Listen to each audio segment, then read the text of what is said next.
Hello. Hi, Sarah. It's great to be talking to you here online. We've been chatting a bit in person over the last week or two, but it's lovely to be able to do so in a way that we can share it with more people. You're Australian. A lot of people watching this probably know that, but you're Australian from Queensland, presently based in Brisbane normally, but it's really exciting. You're over here to launch your collection, if I can get it on the screen, the Jaguar from Bloodaxe. Bloodaxe have brought out collected poems or selected poems from your three full collections. The most recent of these is also the Jaguar, the title of this collection. And as I say, that's available now from Bloodaxe. And you've been up and down all over the UK giving readings from it.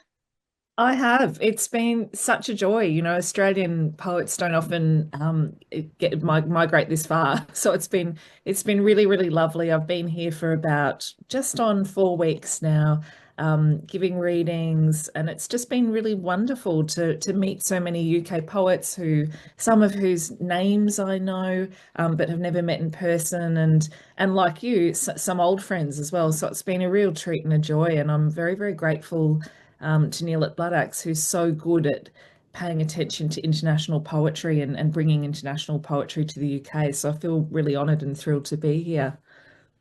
Um, yeah, as you say, we have met before. This isn't our first time of getting together.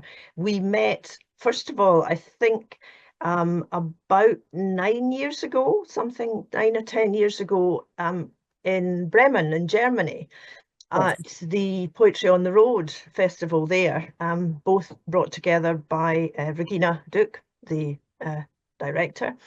And we had a great time there. And after that, we invited you over to Scotland, and you were at the Stanza Festival, which I was then directing in St Andrews in, I think it was 2016, maybe about 8 years ago. That And sounds we right. think we did, we think we met up someplace else as well at another festival, but we've not been able to quite figure out which one that was because we were both traveling a lot. I in my for me before COVID, I was traveling a lot. Not so much now, and I've stepped down as director, so I'm more based at home these days. But it was really good to meet you. And of course, if I hadn't met you in Bremen and heard you read then, I think it's probably not very likely that I would have come to know your work and invited you over, or that you would have had some idea of whether you wanted to accept the invitation to come halfway across the world. Um, and when we met earlier on this visit, we were talking about how amazingly well uh, festivals work for poetry, enabling poets to meet new audiences, engage with other poets, meet publishers sometimes, get involved in translation projects, and also quite often find new material and new inspirations um, in their work. So you've travelled quite a bit. You were saying you have to travel when you're in Australia. Yeah, yeah, the world doesn't come to us. We're pretty far away. But I think you're right. Those international festivals are just I look back on them with such gratitude. All of the connections that I made, all of the amazing work that I got to hear. Of course, we can read one another, but it's not the same as hearing someone in person. There's so much about going to a live poetry reading and hearing your work. I think in an international context, for me, certainly changes kind of the meaning of the work, the reception of the work. Certain poems, I'm sure you'd feel the same, would be read differently by a Scottish audience than they might be heard by an international audience. And likewise, those poems, I think, resonate differently when you're on a panel of international poets than they might if you're reading them in Scotland, or in my case in Australia. And so for a host of reasons, I think it was so lovely to meet so many friends, people like you and Regina, and so many others who I'm still in touch with, and whose work I now know and love. But I think also for me, it's really important, kind of from an artistic standpoint, to see your work in a world context. Because if you only think, I suppose, in a national context or even a local context, um, maybe you start to write looking inwards rather than writing looking outwards. And I think for me, a sense of cosmopolitanism has been really, really important in my poetry, freedom to write outside Australia, as well. I don't know if you feel the same, that those festival experiences kind of shifted your thinking about your work. They certainly did for me. I felt like it, in a very real way, immediately placed my work in all sorts of different contexts that otherwise wouldn't have happened if I'd only been reading in Australia. I mean, is that sort of, you've directed festivals from the outside, and you've also been a poet reading at festivals from the inside. I mean, how do you feel about that question of how it affects the way you kind of see your work? Yes, I mean, absolutely. And also, I think what I found important once I started traveling was, although I have very little languages, very little ability in languages apart from in English, maybe Scots. I discovered that through the all the translation that goes on, necessarily for international festivals, it made me so aware of language and poetry. And I do think it's really important that all poets should be aware of the translation process, because it makes you think so differently about every word you use when you have to think, how many other words for this are there, and what's the particular reason I'm expressing it like this. That was something that unexpectedly, that was not what I expected to get. But that was something that became very important for me. And the other thing I felt was great about international festivals was that the audiences you were meeting at these festivals often wouldn't know much about any of the other poets. And that would be true of me when I was traveling, either as a poet or as a festival director. Often I was encountering poets that I hadn't heard of before, as I did with you when I met you in Bremen. And I love the kind of the sense of equality that makes, because every poet is simply treated as on the same this sort of level playing field, as opposed to within the country, where there is a sort of hierarchy and people have different expectations of poets at different stages in their careers. And I loved the idea that everybody was more or less the same to the all these, at least all these international poets were the same to the audiences. And I thought that was a good thing for poetry. It kind of went, it kind of broke away from the divisions that there sometimes can be. So I also appreciated that. It maybe seems a bit ironic that here we are, not in person, using the internet and the wonderful Zoom to have this conversation when we're enthusing about the importance of face-to-face meetings. But I do think that it's wonderful that Zoom and other forms of communication make it possible to stay in touch with people once you know them. But I do think it's very difficult to establish new rapport as quickly. You can maybe do it over a long period, but if you simply have one day with someone, that can establish a relationship which really lasts. Absolutely. And I hasten to add that we have met in person on this trip, just not for the purpose Yes. of conversation. But it is so important, I think, festivals bringing people together. Like you say, that sense of equity, everyone being interested to meet one another, everyone kind of probably not knowing each other's work. At many of those festivals, particularly the ones that I've been to in Central America, you have so many languages other than English and Spanish operating as well. So you also get to hear rhythms of poetry. You get to hear poetry read in languages that you may not have heard spoken in person before. And I think all of that sort of coming together, um, hearing it in the ear, watching people live, meeting them in person, building those connections, even if the languages that you speak don't have a lot of overlap, is sometimes the case. Sometimes English is not the language that you might have in common.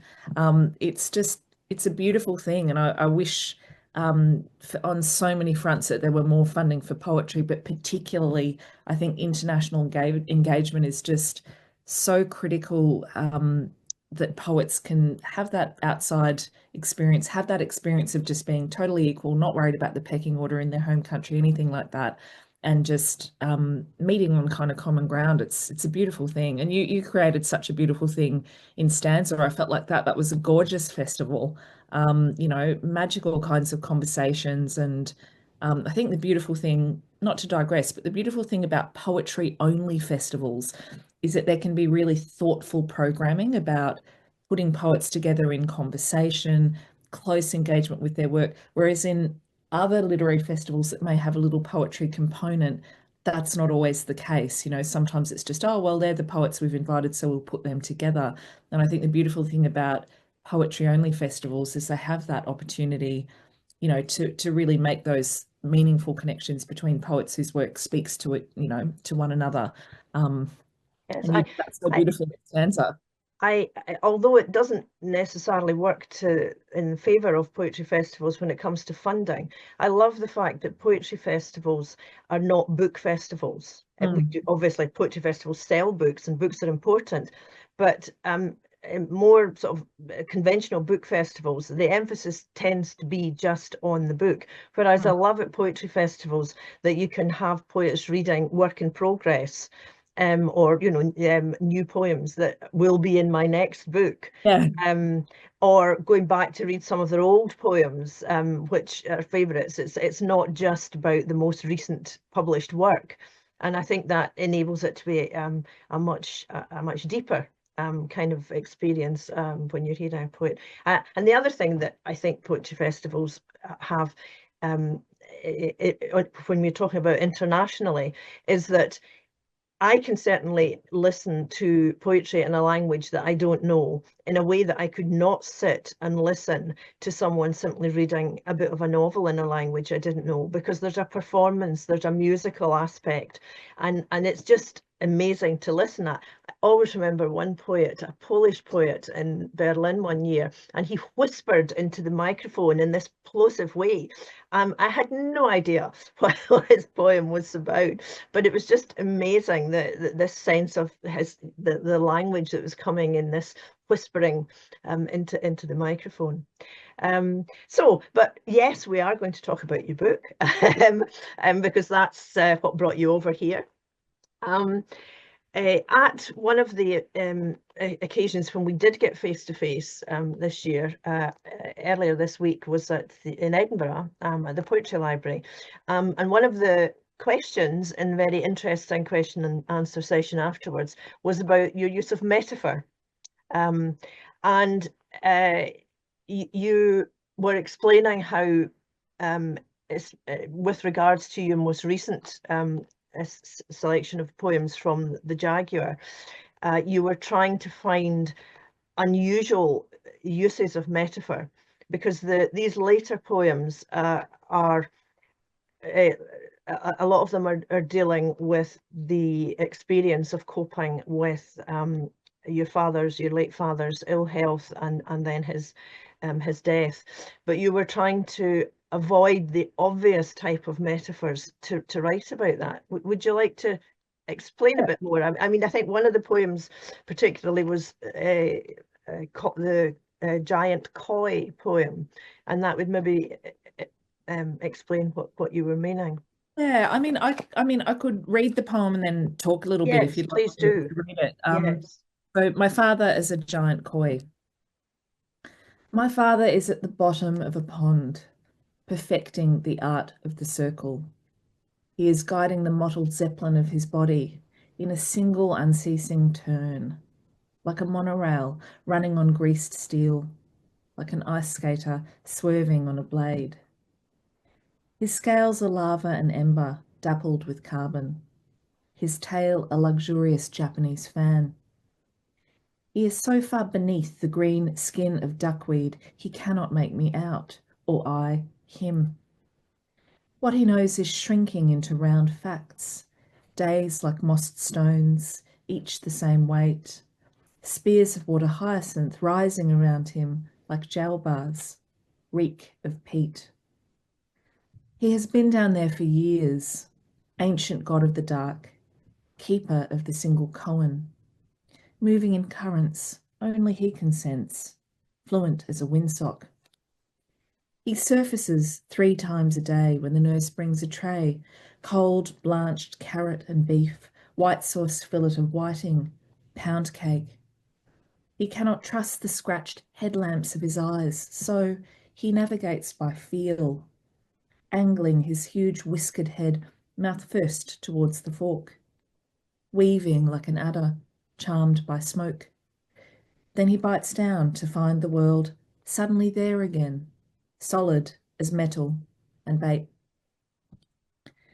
So, in answer to your question, I think the challenge with writing about something like long illness, cognitive illness, decline. My father had Parkinson's and then he had Parkinson's and dementia. He had it for 20 years. It was sort of long, excruciating.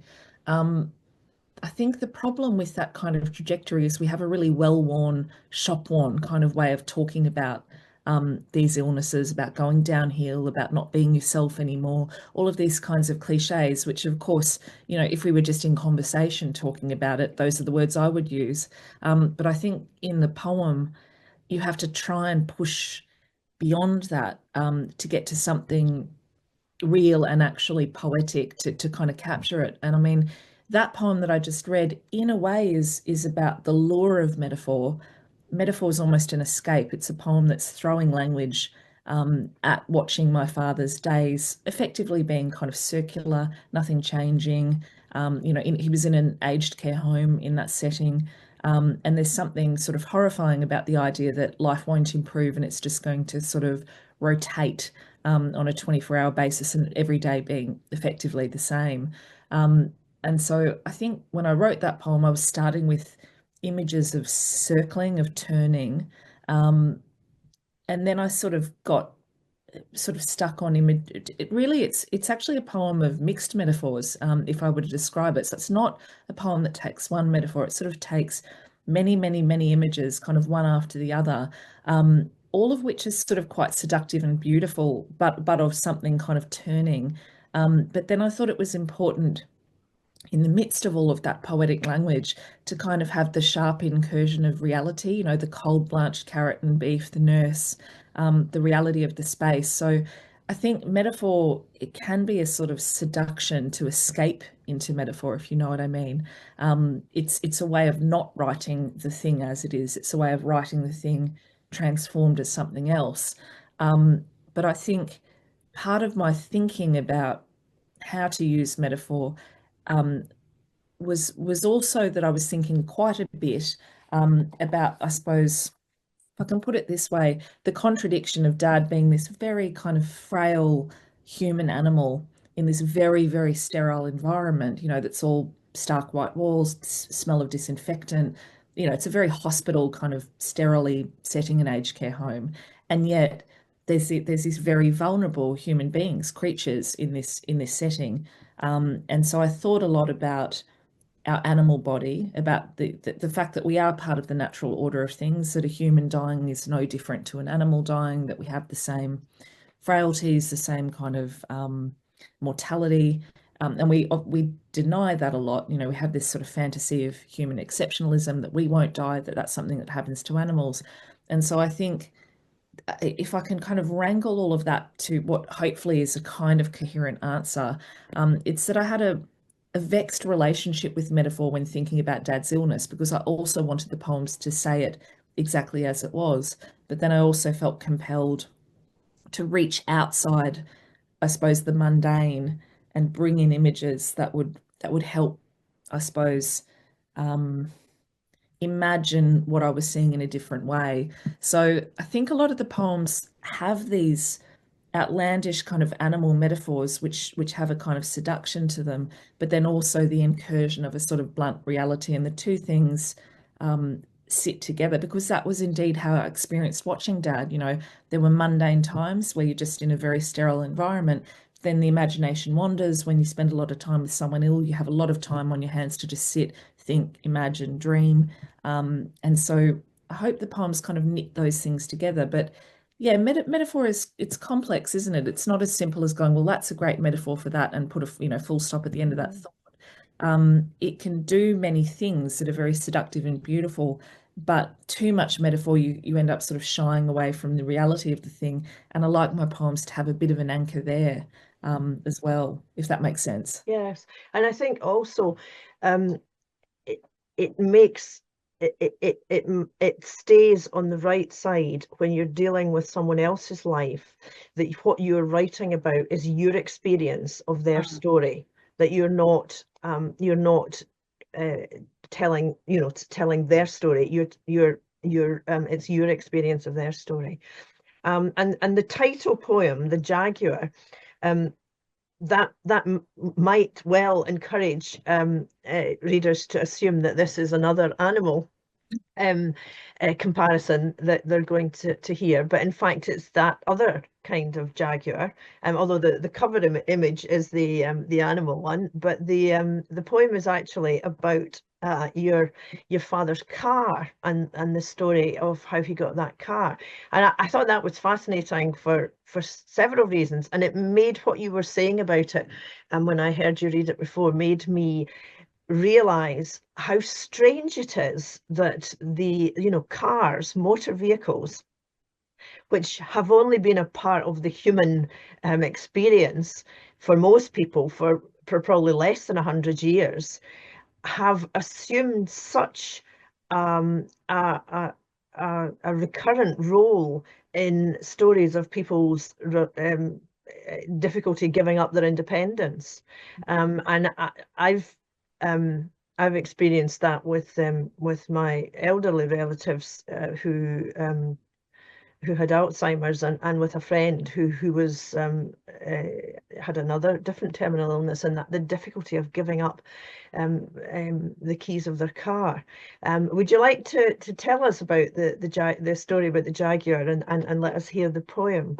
Yeah, sure. So, I mean, as is often the case, as you say, Dad had difficulty giving up his driver's license, and he didn't volunteer it. We had to sort of start the conversation, and his reaction to that was not good. He was extremely cross and sort of upset to be asked this. And he also, at the same time, was still very computer literate, was still on the internet, still knew how to buy things on the internet. And one of the sort of lesser known kind of symptoms of Parkinson's can be compulsive spending. And Dad didn't do too much of that. He did a little bit of it here and there, but nothing outlandish. But when we had that conversation with him, his immediate response was to buy himself a vintage Jaguar car on eBay, which he didn't discuss with anyone, didn't discuss with Mum. Mum was furious. We were all deeply upset about it. But as you say, I think the car, it's an avatar for so much more, isn't it? It's a sense of freedom. It's a sense of agency in the world. For men of a certain generation or inclination, it's also it's a projection of yourself. It's a sort of self-image thing. And Dad had always wanted a Jaguar car, had never owned one, and it was sort of this was the last chance, and so he bought it. And but yeah, as you say, it's amazing how much we have invested. There's lots of things we give up as we age. There's lots of things we don't do as we age. And yet the car seems to be, for so many people, that the very, very hardest thing. And so it was for my dad. So I'll read this one, which, and the poem also, I think, picks up on, without preempting it, some of those questions that we were talking about metaphor, or the impossibility of metaphor as well. The Jaguar. It shone like an insect in the driveway. Iridescent emerald, out of season Christmas beetle. Metallic flecks in the paint like riverbed tailings. Squeaking doeskin seats. Bottle green, my father called it, or else forest. a folly he bought without test driving, vintage 1980 XJ, a rebellion against his tremor. The sole bidder, he won the auction without trying the day after the doctor told him to draw a line under his driving years. My mother didn't speak for weeks. It gleamed on the terracotta drive, wildcat forever lunging on the hood, predatory, the chrome snagging in the sun, ornament of my father's madness, miraculous and sleek. Until he started to tinker, painted the leather seats with acrylic so they peeled and cracked, jacked the gear stick, hacked a hole into the dash with a Stanley knife, jury-rigged the driver's seat so it sat so low you couldn't see over the dash. For months, he drove it, even though my mother begged. He drove it as though he was punishing her, dangerously fast on the back roads, then opened up the engine on the highway, full throttle, even though he was going blind in one eye, even though my mother and I refused to get in. And for the first time in years, my father was happy. He was happy to be driving. He was happy my mother and I were miserable. Finally, his modifications killed it, the car he always wanted and waited so long to buy. And it sat like a carcass in the garage, like a headstone, like a coffin. But it's no symbol or metaphor. I can't make anything of it. Mm.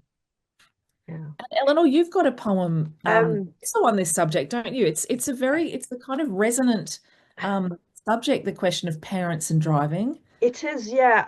I mean, my late mother, we had to take her keys away. One of the things that always I found difficult about some of the advice given for dealing with dementia was don't argue. And I thought that's all very well once they are in a kind of care establishment. But in the UK anyway, most people with Alzheimer's are still at home on their own. And if you don't argue with them, the things they will do. My mother also, yeah, she bought things on the phone and we had, yeah, she ran up huge bills with things, ridiculous things. And my late aunt, it was more modest, but it was like we discovered dozens and dozens of packets of toothbrushes and toothpaste that she'd been bulk buying. But yeah, my father died very suddenly and he's very young in his 50s. But yeah, the strange thing is that how I responded to memories of him was him as a driver. And I suppose that it just shows it's not just in connection with giving up the car, it's also how important the use of the car is. So yeah, this was my poem about that. So this is handed down. Your long piano fingers charmed the peel from apples, and on Sunday mornings picked out hymns. Steering wheels moved smoothly to their touch. My hands are not like yours, no similarity in skin or bone, but in the driver's seat, when courtesy requires a hand signal and I wave, it's your gesture thrown away. You go. Beautiful, But Eleanor. I love that. You know, and it's that way, isn't it? We learn how to drive often from our fathers, more often than our mothers. My dad taught me how yes, to drive. yes, yeah. And these things we inherit. I mean, I inherited my dad's impatience and his monologues at people who can't hear me back, you know, just and you can kind of almost sometimes, I don't know if you feel this, behind the wheel, you feel yourself kind of imitating your Yes. parents, or your father in particular.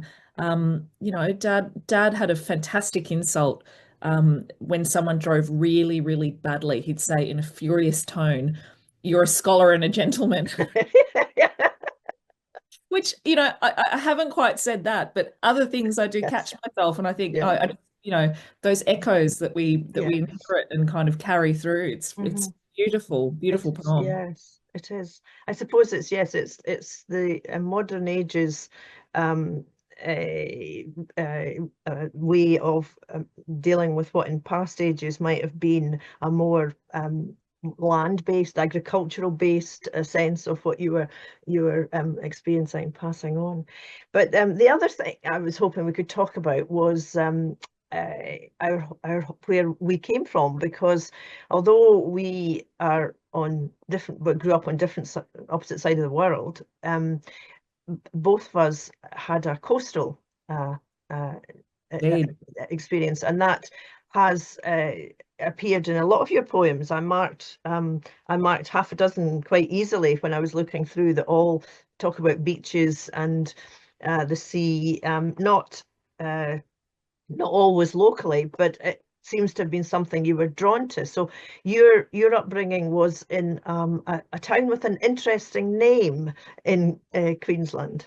Yeah, I'm from Surfers Paradise, which is basically, if you think of Miami, it's kind of Australia's Miami, the casinos, lots and lots of skyscrapers kind of crumbing, a very, very beautiful beach, admittedly, gorgeous beach, but it's sort of the one place in Australia where development has really gone wild, and not necessarily in a good way. So it's sort of got a little bit of sleaze, a little bit of sort of tat, and a kind of faded glamour, but then so much beauty. And I think growing up there, I was quite embarrassed to be from Surfers Paradise when I became a poet. It wasn't something that I felt enormously proud of. I sort of thought it didn't feel literary. It's not a hugely literary place. You know, there are other pursuits that people like to like to focus on in Surfers. And so I think, you know, for many years I felt a kind of mild embarrassment about it, but it is a place in which water, you know, and beaches is so central. That the house I grew up in, the house I was kind of born in, was on a little canal, man-made canal, but the whole of the Gold Coast has these kind of estuarine canals that filter out into the sea. And so I grew up, you know, from our deck, from our back deck, watching stingrays, you know, throwing crab pots, feeding ducks, feeding swans. You know, mum and dad would sometimes fish. We had a boat that we left, you know, that we would take out on the weekends from our house.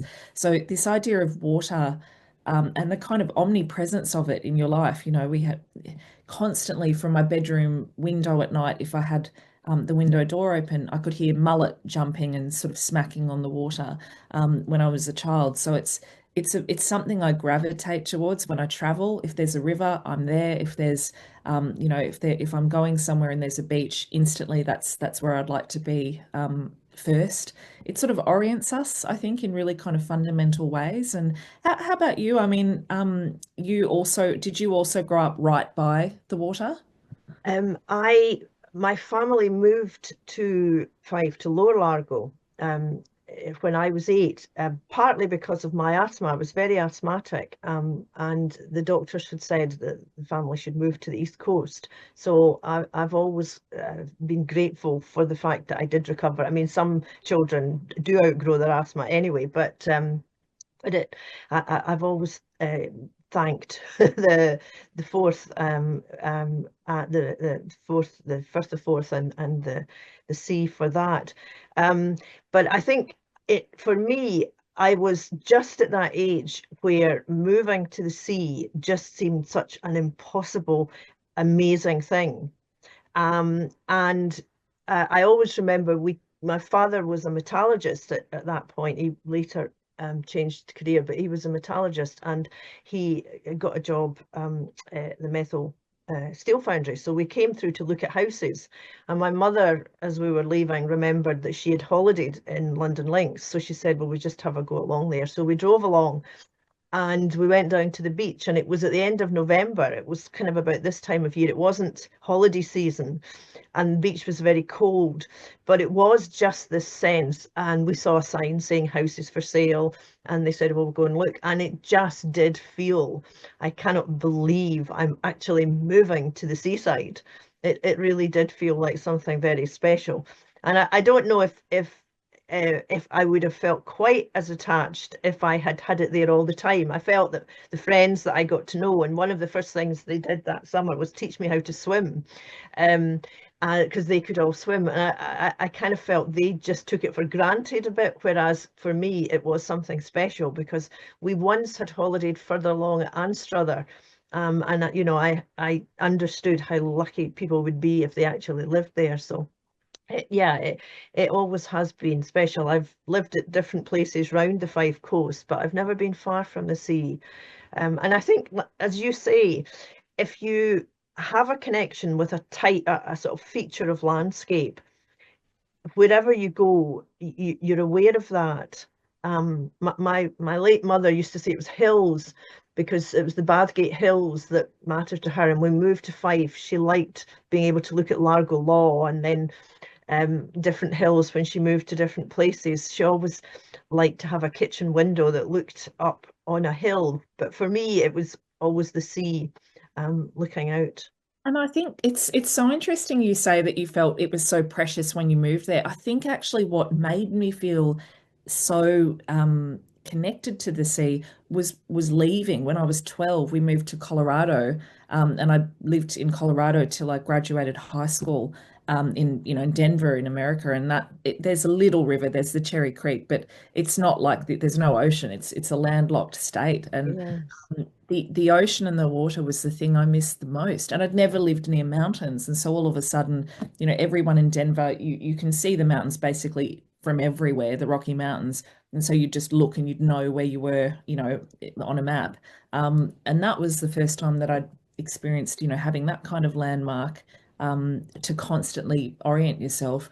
But yeah, I think it was that made me so I remember keenly kind of pining for the sea. And then when we would fly home for a couple of trips, during the years that we lived there, the first thing, my mother and I, the first thing we were desperate to do was just throw ourselves in the ocean. It's a sort of lifelong kind of longing once you've had it in your life in this regular way. There's something really peaceful and soothing about just, dousing your body in salt water, isn't there? It's special. Yes, Don't do yes. that very often in Scotland, I But suppose. well, I'm not so keen on wild swimming. But yes, people. Yesterday there were swimmers out in the sea here.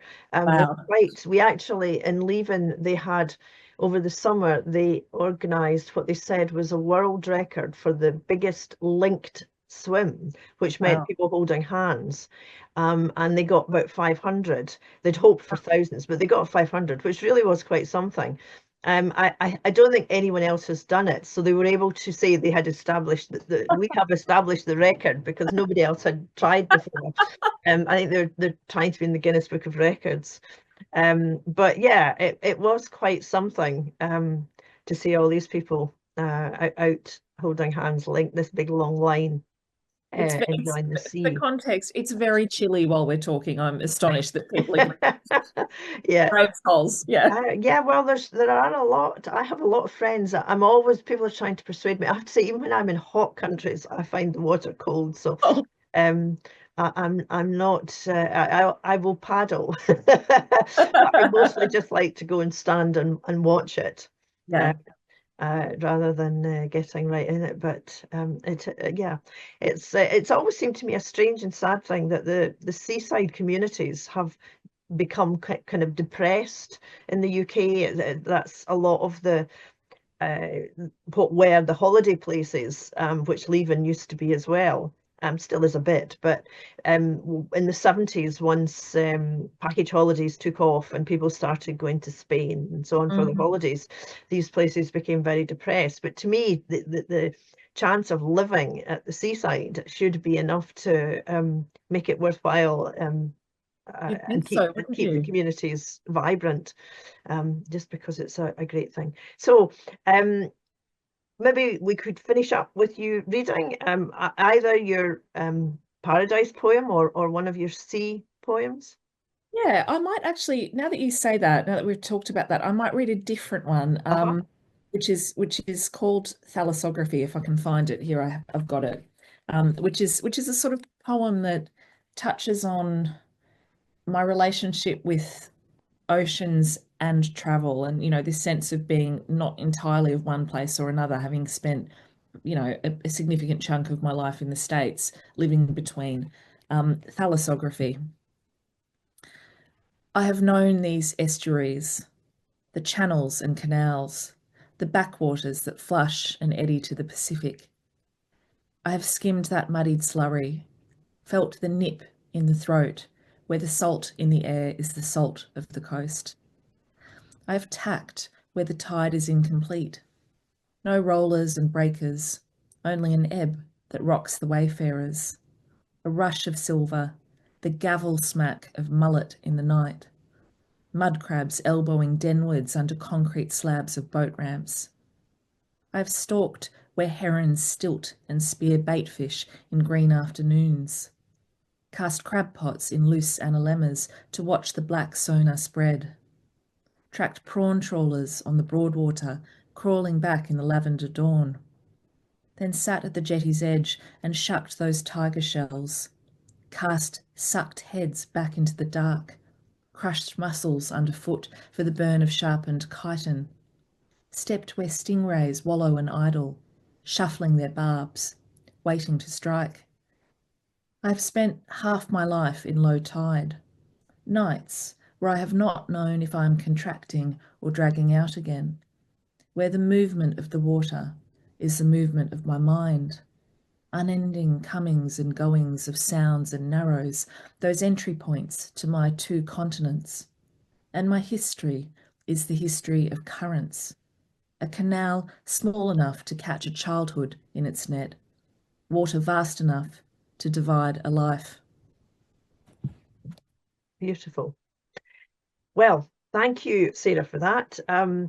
I certainly hope that won't be our last conversation, but for the moment, Sure, it won't. it has been a great pleasure. I hope you enjoy the rest of your stay over in in Europe, because you're not just staying in the UK.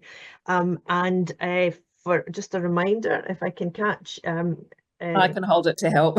yes, that's good. The Jaguar from Bloodaxe, so now available. Thank you again. Thank you, Eleanor. It's been such a joy to chat. Thank you for having me.